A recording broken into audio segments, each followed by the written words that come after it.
शौकत यूसुफजई साहब, यहाँ पर सिंध और हुकूमत और पंजाब की हुकूमत के जो डेवलपमेंट के काम है या जो अस्पताल बनाए वो लोग गिनवा रहे हैं। आपसे अब हम रिलीफ की क्या ही बात करें कि आप खैबर पख्तूनख्वा के अवाम के लिए क्या रिलीफ अनाउंस आप लोग करेंगे कि वहाँ पर तो तरक्याती फंड्स के हवाले से बड़े इंकशाफात हुए और बड़े संजीदा इल्ज़ामात खैबर पख्तूनख्वा की हुकूमत पे वज़ीर आला पे लग रहे हैं। शकील अहमद साहब सूबाई वज़ीर बराए वर्क्स एंड कम्युनिकेशन, उनकी तरफ से ये इल्ज़ाम लगाया गया कि तरक्याती बजट में 6.8 अरब मुझे इल्म में लाए बगैर सेक्रेटरी साहब की तरफ से जो है वो रिलीज कर दिए गए और ये तमाम जो फंड्स हैं उनको वज़ीर आला साहब खुद ही देख रहे हैं। तो अब ये जो संगीन इल्जामात हैं ये केपी हुकूमत की तो रेपुटेशन के हवाले से बड़ा सवालिया निशान रहेगा। देखिए, जो हवाला आप दे रही हैं उसके अभी ऑलरेडी तहकीकात शुरू हो गई हैं और जो कमेटी बनी है वो इस सारी चीज़ों को देख रहे हैं कि जो इल्जामात लगाए हैं उसमें कितनी हकीकत है। और ये अब ये हर वक्त पहले भी होता रहा है, इस तरह हर पार्टी के अंदर इख्तिलाफात भी होते रहे, इल्जामात भी लगते रहे। यहाँ तक कि बीआरटी के ऊपर कितने इल्जामात लगे क्योंकि बीआरटी में करप्शन हुई है। फिर उसके बाद जब निगरान इनकी हुकूमत आई, फिर निगरान हुकूमत आई, बड़े इन्होंने ठटोले, उसमें एक पाई की करप्शन नहीं निकाल सके। तो ये तो देखे ये हर दौर में होता है, इस तरह इख्तिलाफात भी होते हैं, लेकिन बड़ी पार्टी है और इस हवाले से तो ताक़त होगी। लेकिन यूसुफजई साहब, ये शकील अहमद साहब के हवाले से ऐसी क्या वजह है कि आपके अपनी पार्टी के दो बड़े देरीना रहनुमा हैं, बड़े पुराने वफादार पीटीआई के रहनुमा तस्वुर होते हैं, आतिफ खान साहब और जुनेद अकबर साहब, वो दोनों इन सूबाई वजीर के साथ खड़े हुए हैं? नहीं, देखिए, शकील खान मेरे रीजन का है, मेरा दोस्त है। मैं ये नहीं कह रहा हूँ कि या वो गलत कह रहे हैं या ठीक कह रहे हैं। मैं ये कह रहा हूँ कि एक तो उन्होंने थोड़ी जल्दबाजी की। ऑलरेडी जब उन्होंने ये बात की और खान साहब तक पहुंचे और वहाँ पे बात की तो उसके लिए कमेटी बनाई गई, तो कमेटी का इंतजार हो जाता। ऑलरेडी कमेटी में 3 बड़े सीनियर लोग हैं, उसमें गवर्नर साहब को डाला गया था, साबिका जो शाह फरमान है, और ऑलरेडी जो एडवोकेट जनरल रहे हमारे उनको डाला गया था। तो 3 लोग थे, बड़े सीनियर लोग थे, और एंटी करप्शन के चेयरमैन को डाला था उसमें। तो वो इन्वेस्टिगेट कर रहे थे। तो इससे पहले तो ये कुछ और चीज नजर आ रही है मुझे पार्टी के अंदर, और ये भी शकूक की शुबात हैं कि कुछ लोगों ने एफिडेविट दिए थे और वो शायद हुकूमत को डिस्टेबलाइज करने की कोशिश हो रही है। जहाँ तक उनकी इंटीग्रिटी का सवाल है, शकील खान का बहुत अच्छे इंसान है, कोई डाउट नहीं है।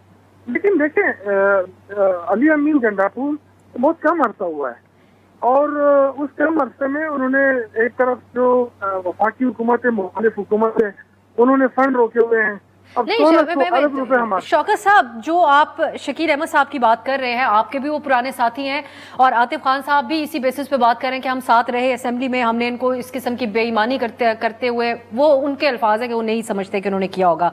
जो खैबर पख्तूनख्वा हुकूमत ने कहा कि हमने शकील साहब को डी नोटिफाई कर दिया था, उसकी तैयारियां जारी थी, तो इन्होंने इस्तीफा दे दिया और उसकी बेसिस ये थी कि ये बदउनवानी कर रहे हैं, ये आप समझते हैं कि गलत बयानी है केपी हुकूमत के पार्ट में? देखें, मैं ये कह सकता हूँ कि ये ठीक है, गलत है, जाहिर है। अगर फंसों का मामला है, इन्वेस्टिगेशन हो रही है, अगर आप ऐसे समझते हैं कि गवर्नमेंट ने उनको निकाला है और तो ये तो फिर गवर्नमेंट को क्रेडिट देना चाहिए। अगर गलत निकाला है तो वो भी कमेटी देख रही है उस सारी चीजों को। तो देखिए, एक होती है पॉलिटिकल इख्तिलाफात, अगर उसको बेस बना के एक दूसरे पे इल्जाम तराशी, ये तो गलत है।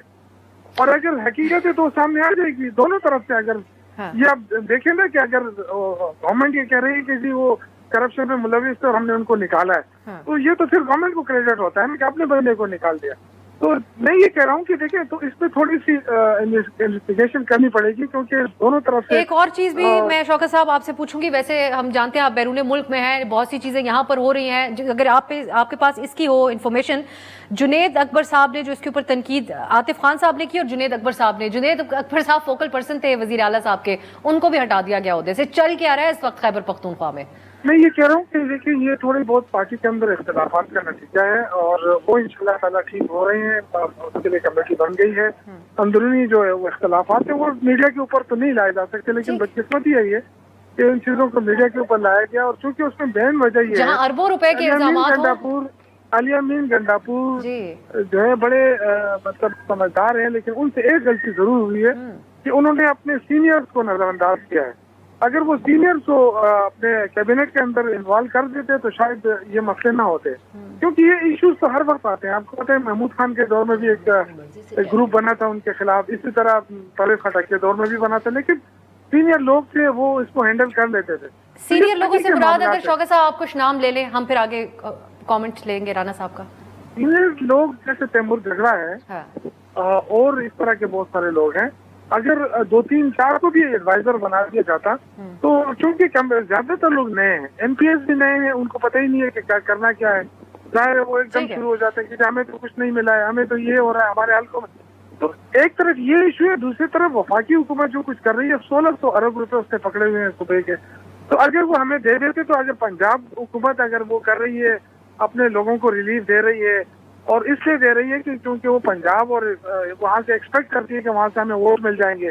خیبر پختونخوا سے ان کو ووٹ نہیں مل رہا، سندھ سے ان کو ووٹ نہیں مل رہا. چلیں اب وہ تو صوبائی حکومت کا ہے، گنڈا پور صاحب کر دیں کوئی ریلیف اناؤنس، لیکن ہمیں نہیں تو میں تو یہی کہہ رہا ہوں نا کہ اگر آپ ہمیں ہمارا حق تو دے دیں نا.